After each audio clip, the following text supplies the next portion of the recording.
안녕하십니까? 배팅 부동산 광명 철산 주공 12단지 아파트 vs 철산 레미안 자이 아파트 2부 부동산 가치평가법을 진행하겠습니다. 지난 시간에는 철산 주공 12단지와 철산 레미안 자이 수치적 분석을 하였고, 이번 시간에는 전 시간에 이어서 부동산 가치평가법을 조금 더 깊게 들어가 보도록 하겠습니다. 2번 부동산 가치평가법 1번 원가법입니다. 이 원가법은 이렇게 보시면 아주 쉬울 것 같습니다. 만약에 부지를 선정해서 그 부지에다가 국가에서 공공으로 아파트를 건설한다 라고 이렇게 생각을 해보면, 우선 들어가는 돈이 기본적으로 땅값이 있을 겁니다. 땅값을 지불을 해야 될 거고, 그 다음에 보상비, 물론 땅도 보상비에 속하긴 하지만 여기 보상비는 수목이식이라든가 비닐하우스라든가 각종 거기 주거하는 사람들이라든가 이런 데에 대한 보상이겠죠. 그래서 땅값과 보상비, 그 다음에 이주비, 건축비 등이 소요가 될 것으로 보입니다. 그래서 이 지역을 특정 지역에 아파트를 공급하는 데 대한 원가를 다 계산을 한 다음에 거기다가 지분을 곱하는 거죠. 만약에 1000세대 아파트를 똑같이 균일한 평수로 지었다 라고 하면 그 한 채에 대한 지분은 1000분의 1이 되겠죠. 그렇게 하면 아파트가 원가적으로 이게 얼마다 라고 계산이 나올 겁니다.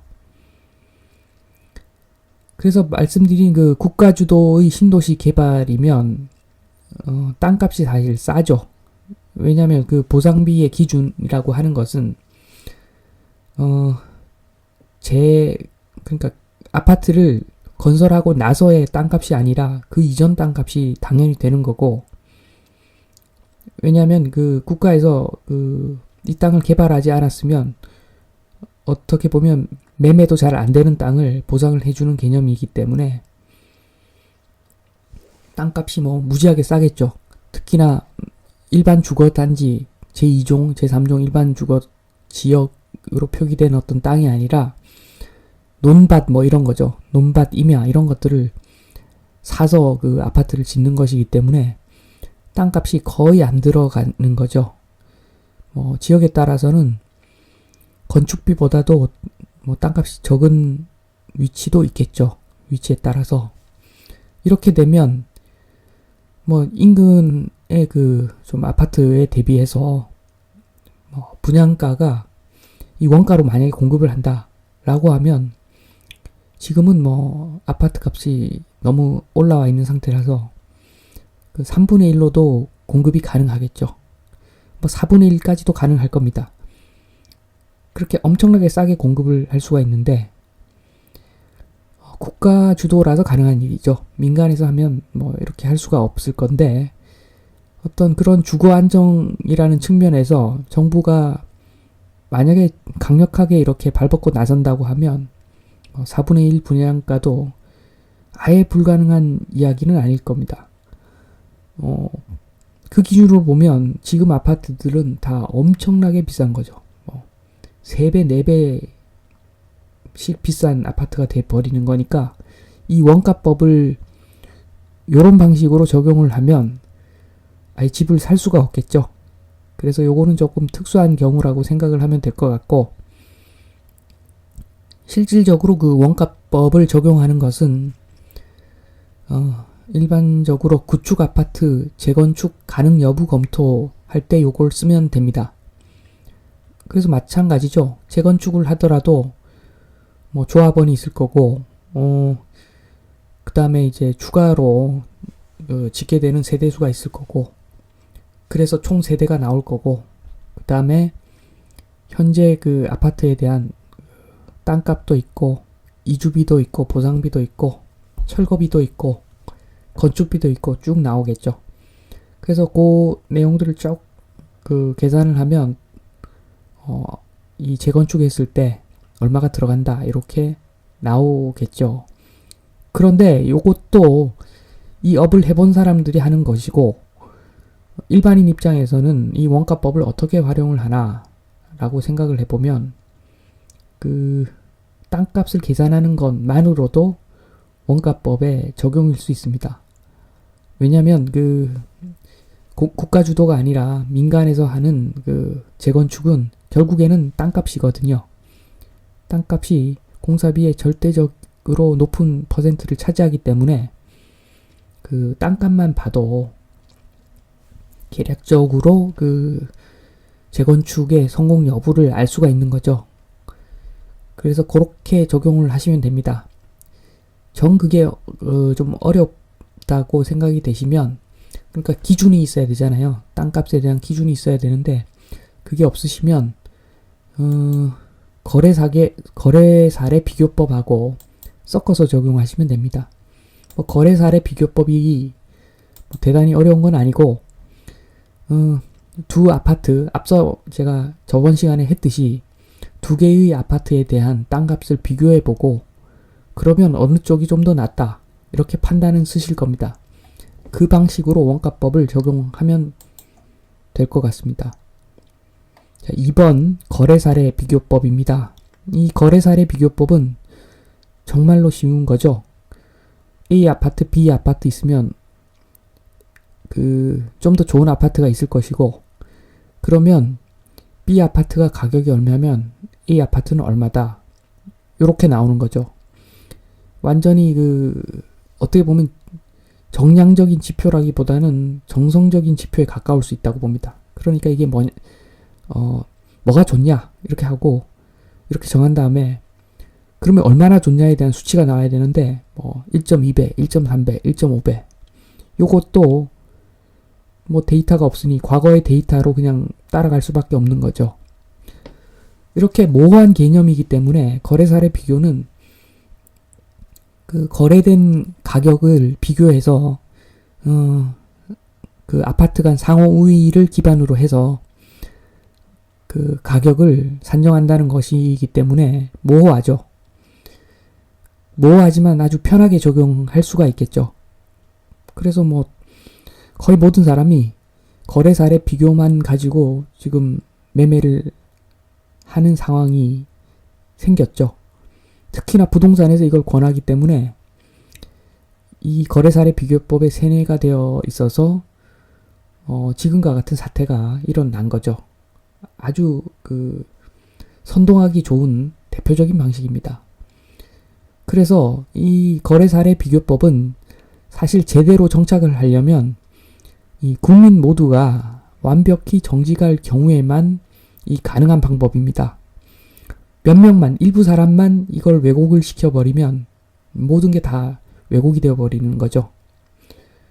그러니까 예를 들어서 강남 아파트가 한 채 1조다. 1조 아파트가 되어버리면 이거 만약입니다. 제가 이거 웃지 마시고 그러면 철산역 아파트는 아무리 못 받아도 100억은 받을 거 아닙니까? 그러면 우리 집 100억이다 이렇게 되는 거죠. 반대의 경우도 있죠. 만약에 개발업자가 어느 시점이 왔을 때 이거 우리가 다 그냥 아예 싸그리 먹어가지고 개발을 한번 해서 폭리를 한번 취해보자 이런 세력들이 여러 생기면 그렇게 이야기하겠죠. 강남 아파트 사실은 한 채 1,000만 원밖에 안 해. 이렇게 이야기하고 철산역에 와서 우리 그냥 한 채당 100만 원에 살게. 이렇게 되는 거죠. 지금 둘 다 말이 안 되는데 지금은 이게 금액만 다를 뿐이지 통용되고 있잖아요. 사실 이런 수익률이라든가 이렇게 계산을 해보면 말이 안 되는데 수익률 계산을 해서 이 가격이 말이 안 된다라고 이야기하는 사람이 오히려 이상한 사람이 되어버리는 그런 상황이죠. 지금은. 그래서 거래사례 비교법은 구성원들이 모두 정직하고 도덕적으로 완성된 사람만 있어야 된다는 가정이 필요할 것 같은데 어렵죠. 사실 저조차도 이거 안 됩니다. 뭐 저조차가 아니라 모든 사람이 안 될 수밖에 없는 거죠, 이거. 그렇기 때문에 한정적으로 사용해야 될 그런 방법 같습니다. 자, 다른 방법으로 가치 분석 후 최종 선택 시 활용할 경우에 선별적으로 사용. 이 이야기죠. 앞서 말씀드렸듯이 그 원가법하고 거래사례 비교법을 뭐 섞어서 쓴다든가 그런 방식으로 진행을 해야 되는 거죠. 그런데 그렇게 보면 이게 뭐 비교법 이런 법까지 붙일 필요도 사실 없는 것 같아요. 당연히 사람이 물건을 사게 되면 비교를 해서 사겠죠. 물건을 살 때는 비교해서 사는데 대신에 그 물건에 대한 가치는 평가를 한 다음에 비교를 하겠죠. 이게 순리인데 지금은 좀 많이 왜곡된 경향이 있는 것 같습니다. 그래서 사실 거래사례 비교법만 강요하고 이 방식으로만 계산을 하는 사람들은 조금 사자가 들어가는 그런 느낌이 좀 있는 거죠, 사실. 그래서 당부의 말씀을 드리면 여러 가지 방법으로 가치를 평가를 나름 해보고 나서 비교를 해라. 이렇게 말씀을 드리고 싶습니다. 3번 수익환원법. 수익환원법을 우선 예로 들면 앞서 했죠. 저번 시간에도 그 임대수익이 연수익이 5천만 원이 난다. 그러면 그 만약에 목표 수익률이 그 몇 프로다 이렇게 되면 그 역산해서 구한다는 겁니다. 예를 들자면 지금 목표 수익률이 만약에 4%다. 목표 수익률이 4%라고 하면 연수익이 5천만 원 났을 경우에 5천 나누기 0.04를 해주는 거죠. 자, 그렇게 해서 5천 나누기 0.04를 하면 12억 5천이 나오죠. 그러면 부동산 가격이 12억 5천이라는 겁니다. 내가 생각하는 어떤 적정 가격이. 이렇게 아주 간단하게 계산이 되는데 이 방법은 그 상업용 건물의 물건에서는 뭐 아주 널리 활용되는 방식입니다. 그래서 저번에 한번 말씀드렸지만 그 이제 재개발, 재건축 이슈가 없는 그런 향후의 주택에서는 이 수익환원법이 대세가 될 수밖에 없습니다. 다른 기준이 없잖아요. 손쉽게 적용할 수 있는. 그래서 대세가 되는 어떤 가치평가 방법이니까 수익환원법만큼은 확실하게 기억을 하시고 적용을 하는 게 맞다. 물론 뭐 강제사항은 아니지만 뭐 고점 매수 이런 거 안 하려면 이 수익환원법을 적용을 해야 된다. 그래서 수익률 계산 없이 부동산을 매매하는 것은 이제 도박이 될 것이다. 왜냐하면 그 인구 증가의 랠리가 끝나고 인구 감소가 시작된 거죠. 인구와 무관하다, 집값은, 이런 사람들이 있는데 거짓말입니다. 거짓말.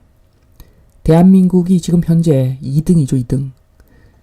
그 부동산 가격이 2등인데 홍콩이 1등, 우리가 2등이죠. 거기에는 그 인구가 많기 때문에 발생 가능한 일인 것이기도 하죠. 뭐 그런 면에서 보더라도 한국은 좀 과하긴 과하죠. 홍콩 같은 경우에는 이해가 되는 부분이 있는 거죠. 홍콩 가면 뭐 하루면 관광이 다 끝나는 그 정도로 작은 지역이기 때문에 당연히 뭐 부동산이 고가일 수 있는데 그건 인구와 관련이 있는 거죠. 그래서 인구까지 생각해 보면 그 수익률 계산 없이 부동산 매매를 향후에 하는 것은 이건 도박이다. 그렇게 판단이 됩니다. 그 다음 4번 종합적인 감. 뭐 이런 거는 가치평가법에 없습니다. 없는데 이 종합적인 감이 중요할 수밖에 없는 이유는 그 대표적인 예가 이런 거죠. 강남의 아파트가 수익률이 2%가 나오고 철산역의 아파트가 수익이 2.5%가 나온다. 또는 3%가 나온다. 그래도 고민이 되는 거죠. 수익률은 2.5% 3%가 나오지만 그 향후 땅값 상승률을 보았을 때 과연 그 철산역의 땅값 상승률과 강남의 땅값 상승률 중에서 어떤 게 높을 것인가, 이렇게 한번 생각을 해보면 사실 수익률이 좋다고 철산역만을 고집할 수는 없을 것 같습니다. 그래서 요게 필요한 거죠. 종합적인 감이라고 하는 게. 그리고 이럴 수도 있습니다. 그 전반적인 분위기와 이런 흐름 자체가 강남에서 뭐 용산으로 또는 뭐 기타 지역으로 중심이 이동하는 어떤 그런 흐름이 시작되는 시점이 오면 이제 또 달라지는 거죠. 강남이 수익률이 지금 현재는 3%이다. 그런데 지금 급부상하고 있는 곳의 수익률이 2%이다. 그러면 당연히 2%짜리 사는 게 맞는 거죠. 왜냐하면 그 수익률도 이렇게 모이면 크지만 그 짧은 기간 안에 만약에 중심이 이동된다라고 하면 그 지가 상승분, 지가 하락분, 그거 두 개를 합쳐버리면 그 금액이 엄청나거든요. 그래서 당연히 객관적인 어떤 지표로 쓸 수 있는 것은 지금 수익환원법이, 일반인이 그 지표로 쓸 수 있는 것은 수익환원법이 거의 뭐 유일한데 그것만 할 수는 없다는 이야기죠. 그래서 이 땅값에 대한 그 지역에 대한 종합적인 감, 이게 사실 무엇보다도 중요한 일이죠. 그래서 어려운 거죠. 그래서 이건 정확히는 아무도 알 수 없는 영역이고 역사의식을 갖고 시대 변화를 감지한 사람만이 알 수 있는데, 요것은 부동산 외부에 오히려 답이 있는 거죠. 뭐 문화, 역사 이런 부분을 잘 알아야지 미래가 보이는 거지. 지금 뭐 소위 말하는 그 부동산 전문가라고 하는 사람들이 부동산만 그 계속 보아왔죠. 그것도 뭐 제대로 본 게 아니라 거래사례 비교법으로 계속 보아왔죠. 그래서 교통만 보는 거죠. 교통만 좋아지는 것만 보는데 그 부분이 상당 부분, 뭐 교통 같은 경우에는 그 토지의 상승을 동반하는 것은 맞죠. 그렇지만 그 서울만 딱 놓고 봤을 때는 뭐 교통 이미 다 좋죠. 이미 다 좋고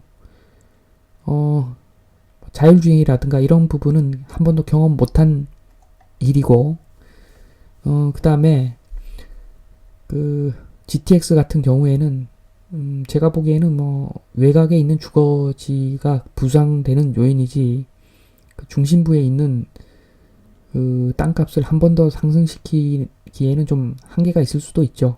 왜냐하면 주거의 분산의 측면도 있거든요.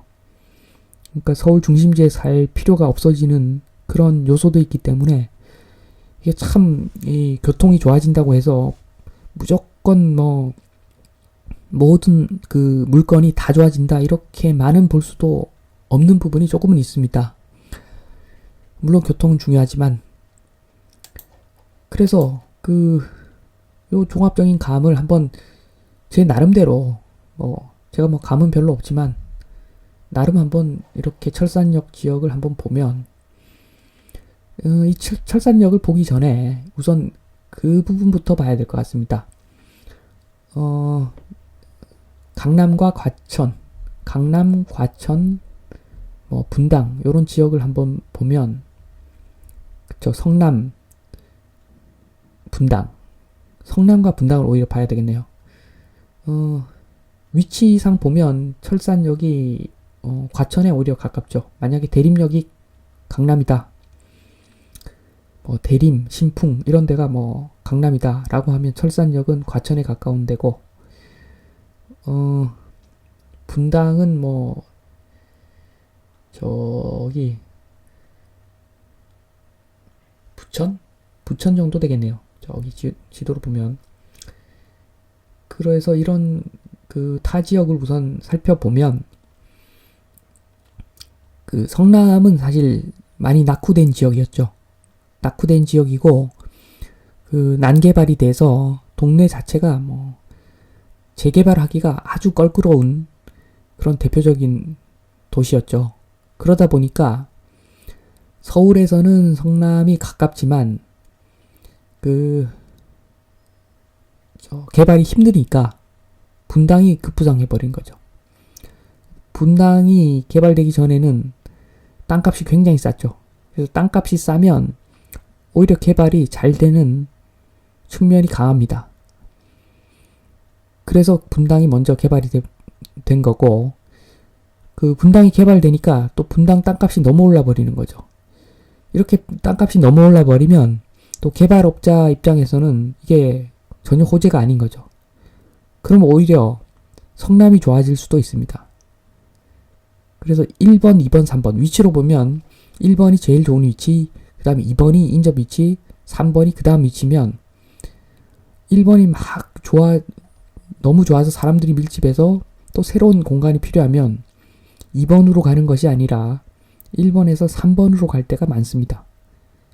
그건 뭐 여러 가지 요인이 있겠죠. 2번이 난개발된 측면도 있고, 그 다음에 땅값이 비싼 측면도 있고, 그러니까 개발이 안 되는 거죠. 땅값이 아주 싸버리면, 아무리 난개발된 지역도 땅값이 싸버리면 개발업자가 싹 매수를 다 해가지고 그냥 개발하면 되는데 그것도 안 된다는 이야기죠. 그러니까 1번에서 2번으로 가는 게 아니라 1번에서 3번으로 가는 거죠. 그럼 여기도 비슷하죠. 철산도 보면 어떻게 보면 서울의 중심부가 있고, 그 다음에 대림역 이 2번 지역이 있고 3번 철산이 있으면 2번이 개발하기 힘드니까 오히려 3번을 먼저 개발해 버리는 거죠. 그러니까 이 지역이 서울보다도 오히려 여기가 더 주거지로서 더 각광을 받을 수도 있는 거죠. 잠정적으로는. 그러나 결론적으로는 다시 2번으로 갈 겁니다. 그 시기의 문제인데 언제냐, 그 시기가 언제냐 이게 문제지만 결국에는 2번으로 간다. 그래서 아주 장기적으로 보면 철산역보다도 대림역 쪽에 투자를 해야 되겠죠.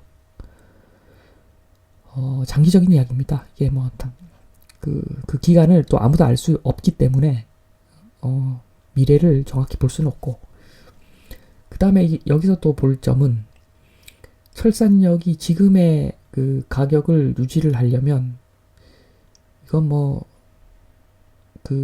서울의 중심이 한번 이동돼야 되겠죠. 뭐 예를 들자면 영등포가 강남과 같이 되는 거고, 그렇게 영등포가 강남이 되기 위해서는 지금 강남이 완전 죽어야 되는 거죠. 강남이 완전 죽어버려야지 영등포가 강남처럼 될 겁니다. 왜냐하면 이 도시라고 하는 게 이 고급 주거지가 있으면 이 하급지도 있거든요. 상급지가 있으면 하급지도 있어야지 이 도시가 돌아가는 것이기 때문에, 조선시대도 그렇지 않습니까? 이런 좋지 못한 일들, 뭐 천민들 있지 않습니까? 그런 일을 하는 사람들도 서울에 살았죠. 천민들도 서울에 살았죠. 특정 지역에 모여서 살았죠. 방법이 없습니다. 그런 사람들이 없으면 양반 중에서 또 가세가 기울거나 또 하급 양반들이 막 소잡고 그렇게 해야 됩니다. 있을 수가 없잖아요.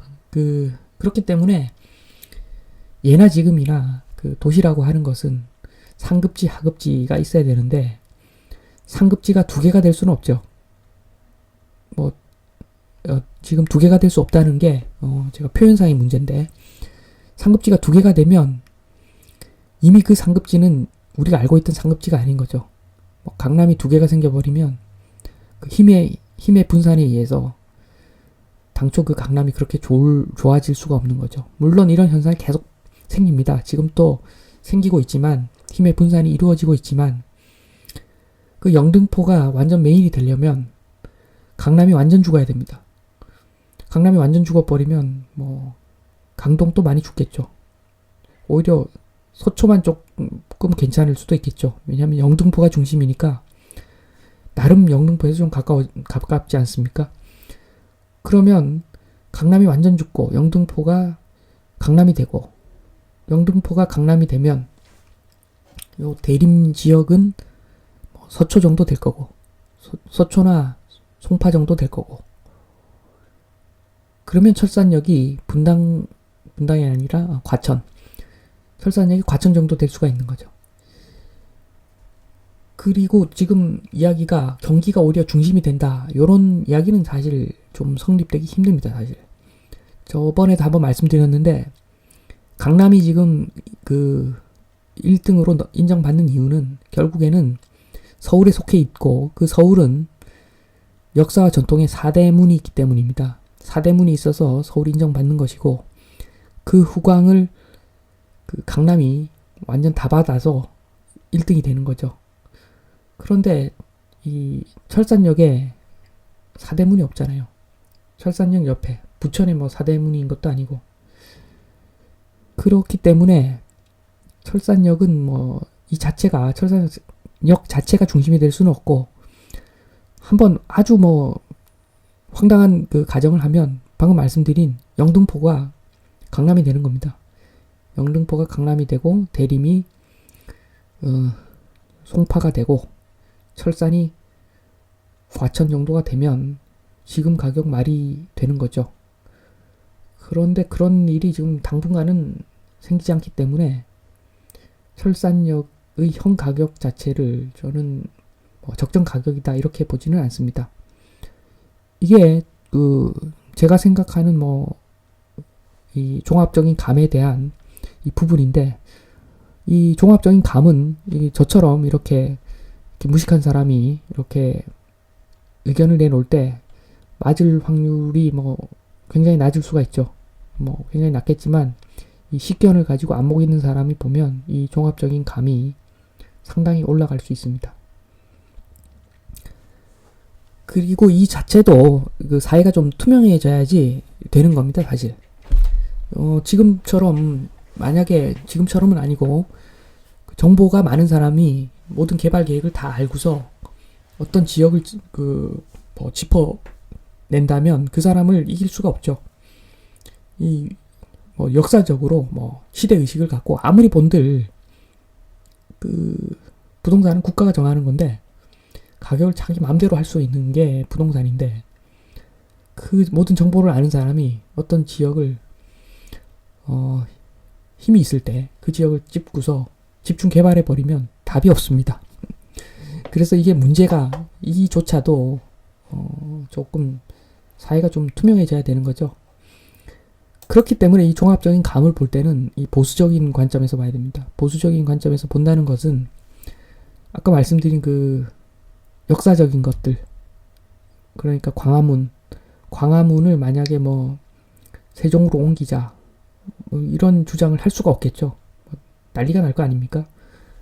그렇기 때문에 이 부분은 좀 종합적인 감은 너무 창의적으로 이렇게 생각할 게 아니라 어느 정도 좀 보수적인 관점에서 이 종합적인 감을 적용하는 것이 실패를 줄일 수 있는 방법이 아닌가, 그렇게 생각이 됩니다.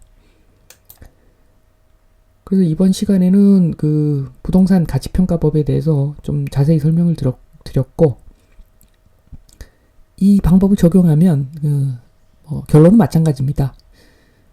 원가법이든 그 다음에 수익환원법이든 지금 비교를 한번 해보면, 종합적으로 보면 지금 현재 가격으로 볼 때도 철산 주공 12단지 아파트가 좀 더 낫다. 제가 봤을 때는 좀 더 나은 것 같습니다. 위치도 그렇고. 그래서 이 부분에 대해서 철산 주공 12단지 아파트를 제가 왜 좋게 보는지에 대해서는 그 다음 시간에 한 번 더 특수한 면, 이 부동산의 특수한 면을 제가 이야기를 한 번 더 해드리는 시간을 갖도록 하겠습니다. 마치겠습니다.